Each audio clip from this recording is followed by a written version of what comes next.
Morning. My name is Dr. Mazin, a pediatric registrar in Our Lady of Lourdes Hospital, Drogheda. So, in this presentation, we will do the neonatal resuscitation program. So, the main source to study for the NRP, this is the 8th edition. So, copyrights to the American Academy of Pediatrics, so and the American Heart Association. So this is the 8th edition of the NRP neonatal resuscitation program. All right.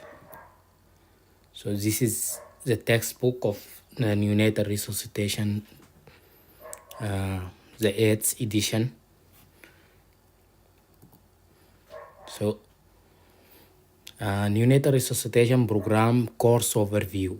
So the neonatal resuscitation program materials are based on American Academy of Pediatrics guidelines for cardiopulmonary resuscitation and emergency cardiovascular care. So the level of responsibility. So the 8th edition offers two NRP provider categories.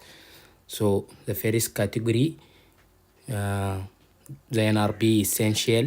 So anyone involved in the care of a newborn should take NRP essentials, which consist of material in lesson 1 through 4. And the NRP advanced, this provider option may be appropriate for those who attend births and are responsible for anticipated resuscitation of the newborn with known risk factors. For those who participate in neonatal resuscitation beyond positive pressure ventilation. So I think this is mainly for the registrars, pediatric registrars, and the residents. So this type of people should go through from lesson 1 to lesson 11. Okay, so I'll show you the lessons. So lesson 1 is called Foundation of Neonatal Resuscitation. Lesson 2, Anticipation and Preparing for Resuscitation. Lesson 3, Initial Steps. Lesson 4, Positive Pressure Ventilation. So this is the cutoff for the NRP essential, and all this for the NRP advanced, until lesson 11, is it? Yeah. So NRP advanced. So lesson 5, intratracheal intubation, chest compressions, medications, resuscitation and stabilization of babies born preterm, post-resuscitation care, special consideration, ethics and care at the end of life. And lesson 12, improving resuscitation team performance. Lesson 13, resuscitation outside the delivery room. And lesson 14, bringing quality improvement to your resuscitation team. All right. So we start with lesson 1, foundation of neonatal resuscitation. So the key points here. Most newborns make the transition from the extrauterine life without intervention. Okay, so before birth, pulmonary vessels in the fetal lungs are tightly constricted and the alveoli are filled with fluid, not air. Newborn resuscitation is usually needed because of respiratory failure. The most important and effective step in neonatal resuscitation is to ventilate the baby's lung. So ventilation is the most important thing. Teamwork, leadership, and communication are critical to successful resuscitation of the newborn. All right. So the neonatal resuscitation program will help you to learn the cognitive, technical, and teamwork skills. So actually, these are some facts you need to know. Actually, 5% of term newborns will receive positive pressure ventilation, so a small percentage. 2% of term newborns will be intubated, and one to three babies per 1,000 births will receive chest compression or emergency medication. Okay, so the likelihood, what determines which child needs resuscitation or needs positive pressure ventilation or intubation or these things is the risk factors, So you have to know if there is any identified risk factors for those born before full term. Okay, and during the NRP you learn how to evaluate a newborn, to make a decision, actions, and all this stuff, So how is the neonatal resuscitation program algorithm structured? So the first thing you need to know is something called NRP algorithm. So I'll show you the NRP algorithm. So it describes the steps that you will follow to evaluate and resuscitate a newborn. So it is divided into 5 blocks, beginning with birth and the initial assessment. So it is 5 blocks. All right. So throughout the algorithm, hexagons indicate assessment and rectangles show the actions that may be required. Although it is important to work quickly and efficiently, you must ensure that you have adequately performed the steps of each block before moving to the next block. Assessments are repeated at the end of each block and will determine if you need to proceed. The details of each block are described in subsequent lessons. All right. So this is the NRP algorithm. So you have 5 blocks. So A, B, C, D.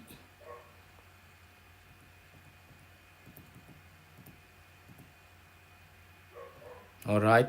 So we'll go through all these things as we go through the presentation. All right.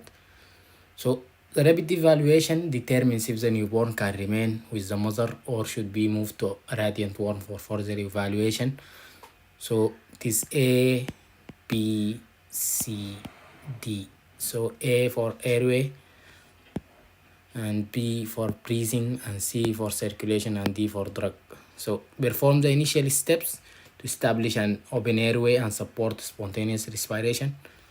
Breathing, positive pressure is provided to assist breathing for babies with apnea and bradycardia. Other interventions like CPAP or supplemental oxygen may be appropriate if the baby has labored breathing or low oxygen saturation.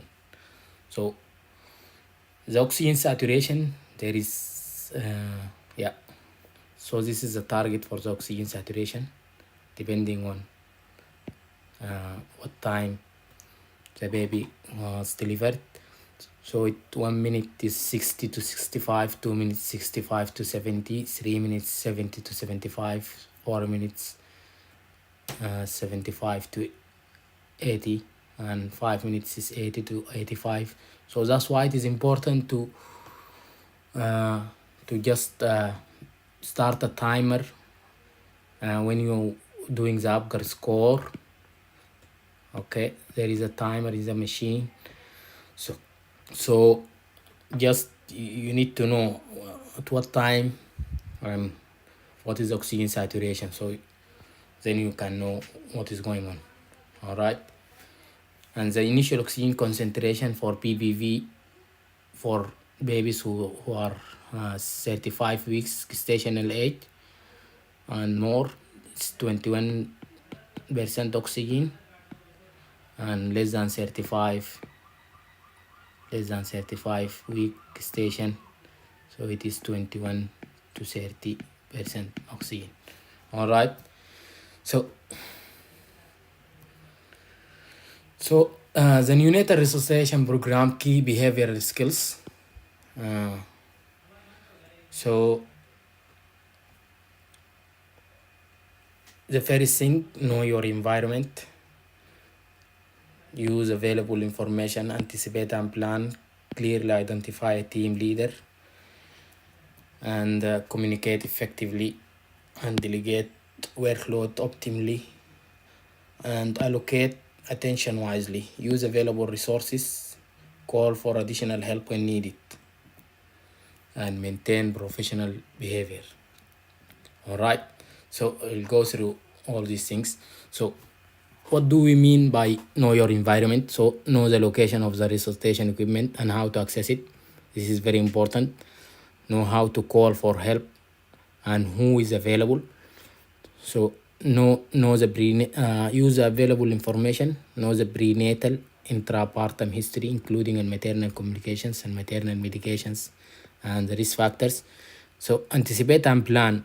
So perform a pre-resuscitation team briefing to ensure all team members know the clinical situation, assign the roles and responsibilities, and then discuss an action plan in the event of complications. So, and clearly identify team leader. So identify the team leader before pairs. This is very important.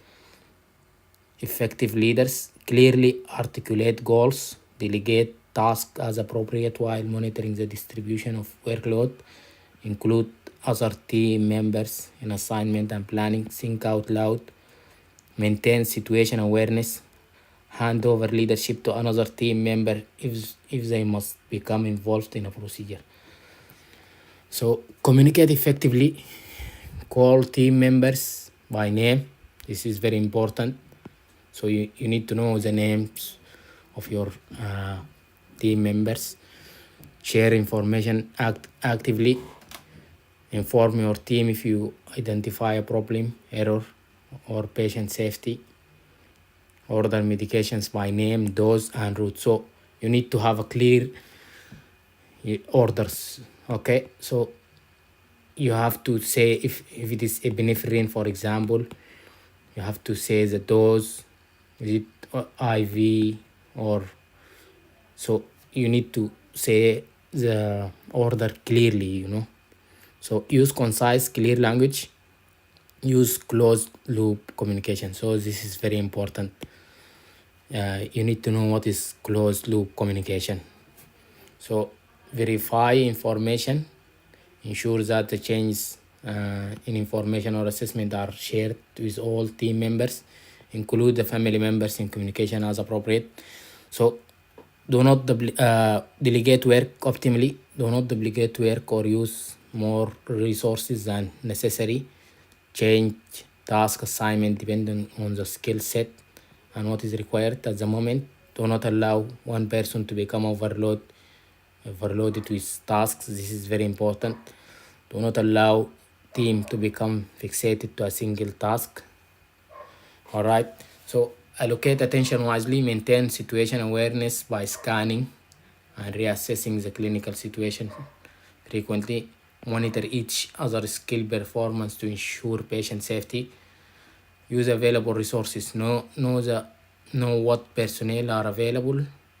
Know what additional or special supplies are available and how to access them. So call for help if needed.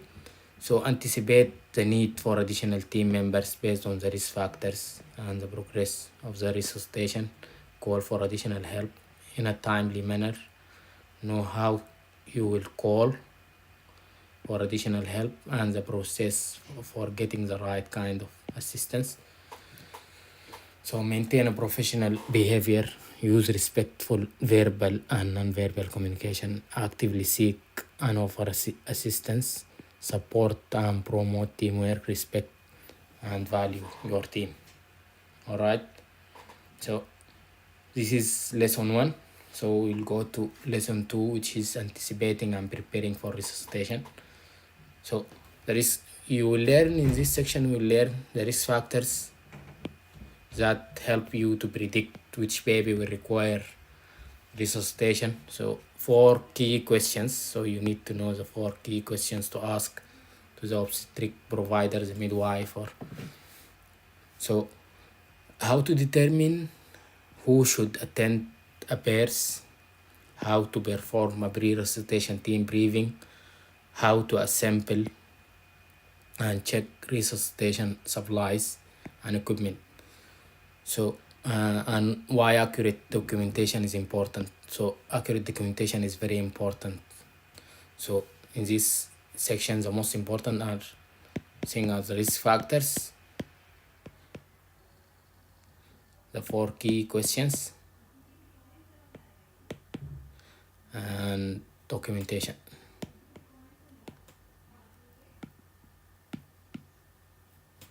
Okay.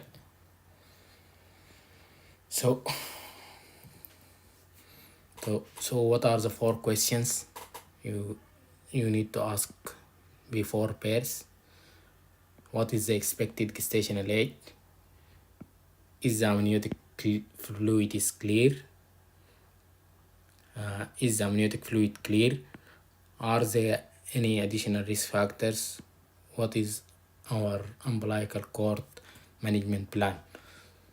So some newborns without any apparent risk factors will require resuscitation sometimes. Every birth should be attended by at least one qualified individual who can initiate resuscitation and whose only responsibility is the management of the newly born baby. All right. So every birth should be attended by at least one qualified individual. If risk factors are present, at least 2 qualified individuals should be present solely to manage the baby. And the number of and qualification of this individual will be determined by the risk factors. Okay. So a child maybe who may need an intubation, so the person available should have a good experience with intubation, for example. So and a qualified team and full resuscitation skills should be identified and immediately available for every resuscitation. The fully qualified resuscitation team should be present at the time of birth. If the need for advanced resuscitation measures is anticipated, all supplies and equipment necessary for a complete resuscitation must be readily available and functional for every birth. So the equipments are very important also. So we'll have this is a case actually. A 30-year-old female come to the hospital in labor, 36-week gestation, insulin requiring gestational diabetes, hypertension. So these are the risk factors. She's found to have ruptured membranes with clear amniotic fluid. Fetal heart rate monitoring shows category 2. And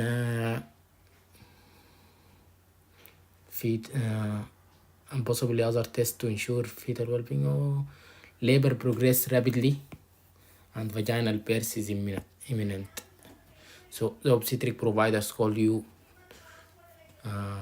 your resuscitation team to attend the birth. So you ask the 4 questions. So what are the 4 questions now? You know it. So what are the 4 questions now? What is the gestational age? Is the amniotic fluid is clear? Are there any additional risk factors? What is your umbilical cord? What is our umbilical cord management plan? So then you identify a team leader and everyone knows his responsibility and complete equipment check. All right. So introduce yourself to the mother and the obstetric team and take your position near the preheated radiant warmer. All right. So why is it important to anticipate the need for resuscitation before every birth? So at every birth, you should be prepared to resuscitate the newborn. This table describes the risk factors that increase the likelihood that a newborn will require support with transition or resuscitation. Throughout thoughtful consideration of these risk factors will help you to identify the correct personnel to attend the birth. So we'll go through these risk factors. So there is antepartum risk factors and intrapartum risk factors. Okay. So what are the antepartum? Antepartum means before the delivery, and intrapartum means maybe during the delivery. Okay. So gestational age less than 36 weeks, and gestational age greater than or equal 41 weeks, preeclampsia, eclampsia, terminal hypertension, multiple gestation, twins or 3 babies or 4 babies sometimes, fetal anemia, polyhydramnios, oligohydramnios, fetal hydrops or hydrops fetalis, fetal macrosomia, intrauterine growth restriction, IUGR. So significant fetal malformation or anomalies, for example, like diaphragmatic hernia, tracheoesophageal fistula, any fetal anomalies, anencephaly. So any fetal anomalies. Okay. So or a mother who with no prenatal care. Okay. So the intrapartum risk factors: emergency cesarean delivery, forceps or vacuum assisted delivery, breech or other abnormal presentation, category 2 or 3, fetal heart rate pattern, maternal general anesthesia, maternal magnesium therapy, placental abruption, intrapartum bleeding, choriamnitis, opioid administered to the mother within 4 hours of delivery, shoulder dystocia, meconium stain, amniotic fluid, and prolapse umbilical cord. So what are the questions you should ask before birth? So I will repeat them again. What is the expected gestational age? Is the amniotic fluid is clear? Are there any additional risk factors? What is our umbilical cord management plan? All right. So every birth should be attended by at least one qualified individual, and if risk factors are present, then 2 qualified person at least. So that's it. All right.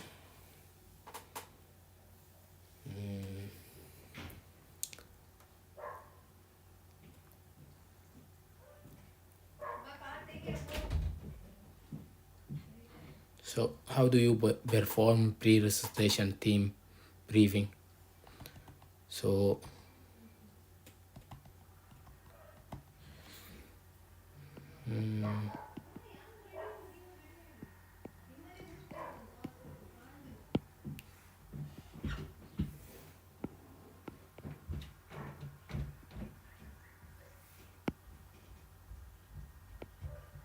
so it depends on the situation, you can just read the slides.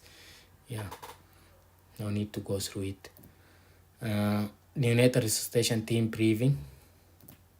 So the pre-resuscitation team briefing assess the risk factors, identify the team leader, anticipate potential complications, and plan a team response, delegate tasks, identify who will document, determine what supplies and equipment will be needed, identify how to call for additional help. All right.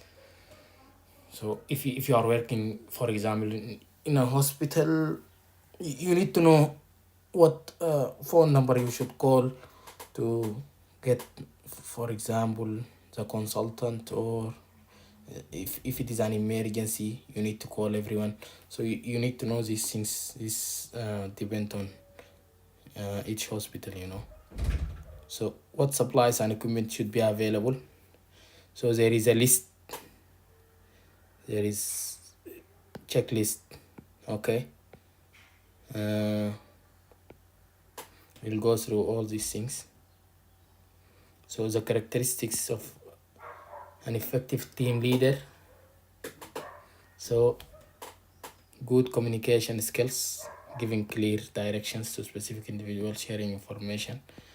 Okay, to ensure coordinated care, maintain professional environment. Skilled leader effectively use resources by allowing all team members to contribute their unique talents to the resuscitation process. It is important for the team leader to remain aware of the entire clinical situation, maintain a view of a big picture, and do not become distracted by single activity. This is called situation awareness. Situation awareness. So if the leader is involved in a procedure that diverts their attention, the leader may need to appoint another qualified person to assume the leadership role. If the person in the leadership role changes during the resuscitation, a clear verbal statement should be made so that all team members know who is the leading team. All right. So the NRP quick equipment checklist. So this is all the checklist. So warm, clear airway, auscultate, ventilate, oxygenate, intubate, medicate. So a preheated warmer, warm towels or blanket, temperature sensor and sensor cover for prolonged resuscitation, hat, plastic bag, or a plastic wrap for less than 32 weeks gestation, serum matters for less than 32, bulb syringe to clear the airway, 10F or 12F suction catheter attached to the wall suction, set at 80 to 100, and tracheal aspirator and stethoscope, ventilate, so flow meter set to 10 liters per minute, oxygen blender set at 21, and 21 to 30 if less than 35 gestational age. So positive pressure ventilation device, term and preterm sized mask, 8F orogastric tube and 20 ml syringe, laryngeal mask size 1 and 5 ml syringe if needed for inflation, 5F or 6F orogastric tube if insertion port is present, or laryngeal mask, cardiac monitors and leads, equipment to give free flow oxygen, pulse oximeter with a sensor and cover, target oxygen saturation table, laryngoscope for intubation, size 0, 1, straight plate, and size 0 is optional. So you need to know which size for which age actually. So it is 0 and 0 and 1. All right. So stylet optional, endotracheal tube size 2.5, 3.5. You need to know the gestational age for each tube and the depths of the tube, CO2 detector, and you need to know the color change, which is the purple or the orange. So measuring tape, endotracheal tube insertion, waterproof tape, and scissors. All right. So medicate, access to epinephrine 0.1 milligram per ml, which is 1 milligram per 10 ml, normal saline 100 ml or 20 250 ml bag or pre-filled syringe, supplies for placing emergency umbilical venous catheter UVC, and administering medications. So a table of pre-calculated emergency medication dosage for babies with a weight between 0.5 to 4 kilogram. All right, so I mentioned something called closed loop communication. So I need to clarify what is closed loop communication. So although a team has a leader, each team member shares responsibility for ongoing assessment, ensuring the interventions are performed in correct sequence with the correct technique. So successful coordination requires team members to share information and communicate with each other. So closed loop communication is a technique used to ensure that instructions are heard and understood. So when you give an instruction, so direct the request to a specific individual. So for example, James, can you just check for example the saturation or anything? So call your team member by name. So you need to know the names first. So and you have to make an eye contact. This is very important for communication. And speak clearly, speak loud. So after giving an instruction, ask the receiver to report back as soon as the task is completed. After receiving, we'll give an example, and there is 2 examples actually here. After receiving an instruction, repeat the instruction back to the sender. So the following are 2 examples to demonstrate closed loop communication. All right, example, Nicole and Lou. So Lou, I need a 3.5 millimeter endotracheal tube with a stylet laryngoscope with a size 1 plate now. Tell me when they are ready. So Lou should respond and say, you need the 3.5 millimeter endotracheal tube with a stylet and a laryngoscope with a size 1 plate. Nicole, correct. So correct once equipment is ready. Nicole, a 3.5 millimeter endotracheal tube with a stylet and a size 1 laryngoscope are ready for you now. So this is an example for closed loop communication. Okay, you can read this example also. I just leave the slide for a while. And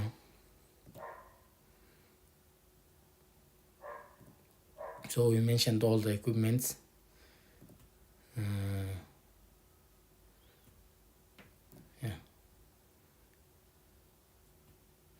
So documentation. Why documentation is very important during an emergency? A highly effective team accurately documents the series of events as they occur. Complete and accurate documentation is important for clinical decision making and as a source for quality improvement data. All right, the sense of urgency surrounding resuscitation can make accurate documentation challenging. So preparation can make these essential tasks easier. So what are the initial steps of newborn care? This is lesson 3. So we learn how to perform a rapid evaluation, the initial steps of newborn care, how to determine if additional steps are required, what to do if a baby has persistent cyanosis or labored breathing, and how to use a pulse oximeter and interpret the result, and how to give supplemental oxygen and when to consider using continuous positive airway pressure, and what to do when meconium stained amniotic fluid is present. All right, so this is the algorithm. So the key point: for most vigorous term babies and preterm newborn, clamping of the umbilical cord should be delayed for at least 30 to 60 seconds. So for most vigorous term and preterm, so it is 30 to 60 seconds. All right. All newborns require a rapid evaluation. Ask the baby if the baby's term has a good tone, muscle, and is breathing or crying. If the answer is no of any of these, the newborn should be brought to the radiant warmer for initial steps of newborn. All right. So you need to ask, is the baby's term? What about the tone? He have a good muscle tone? Is he breathing or crying? If the answer is no for any of these questions, the newborn should be brought to the radiant warmer. So the 5 initial steps include the following: provide warmth, dry, stimulate, position the head and the neck and to open the airway and clear the secretions from the airway if needed. So dry, stimulate, position the head to open the airway, clear secretions if needed. I forget warm first. Warm, dry, stimulate, open airway, clear secretions if needed. So use a pulse oximeter and the target oxygen saturations according to the table. So as I showed you before, and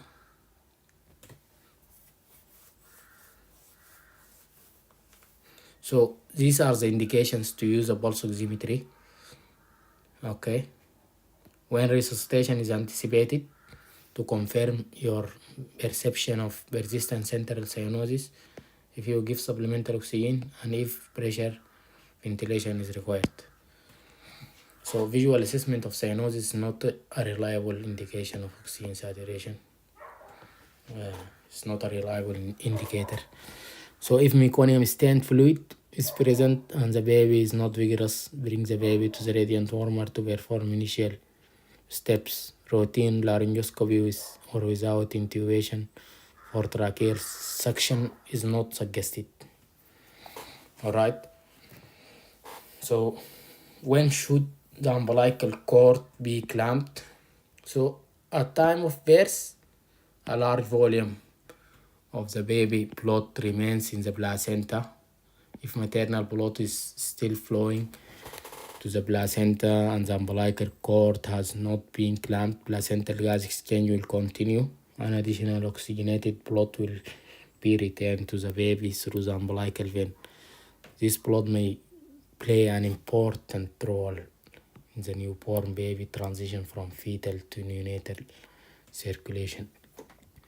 So mark the time of birth, starting a timer when the last fetal part emerged from the mother's body, and the ideal time for clamping the umbilical cord is subject of ongoing research actually. So what I want to say is, in preterm newborns, potential benefits of delayed cord clamping compared with immediate cord clamping include decreasing the chance of needing medications to support blood pressure after birth, requiring fewer blood transfusion during hospitalization, and possibly improve survival. In term babies and late preterm, delayed cord clamping may provide early hematologic measurements, and although uncertain, there may be a benefit for neurodevelopmental outcomes. However, there may also be increased chance of needing phototherapy for hyperbilirubinemia. All right.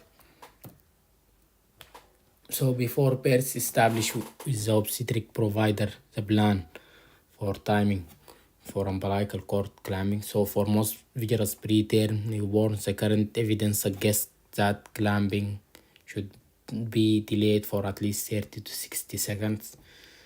Among vigorous term newborn, the evidence suggests that a similar delay may be reasonable. During this time, the baby may may be placed skin to skin on the mother's chest or abdomen, or held securely in a warm, dry towel or blanket. Very preterm newborns, less than 32 weeks, may be wrapped in a warm blanket or a polyethylene plastic to help maintain their temperature. Remember, until cork is clamped, the baby will also be receiving warm blood from the placenta. During interval between birth and umbilical cord clamping, the obstetric provider and neonatal team should evaluate the baby's tone, breathing efforts, and to continue initial steps of newborn care described in the remainder of this lesson. So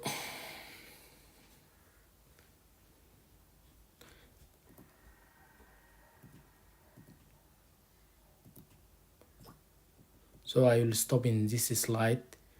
So, and next time I will complete from this slide. Okay.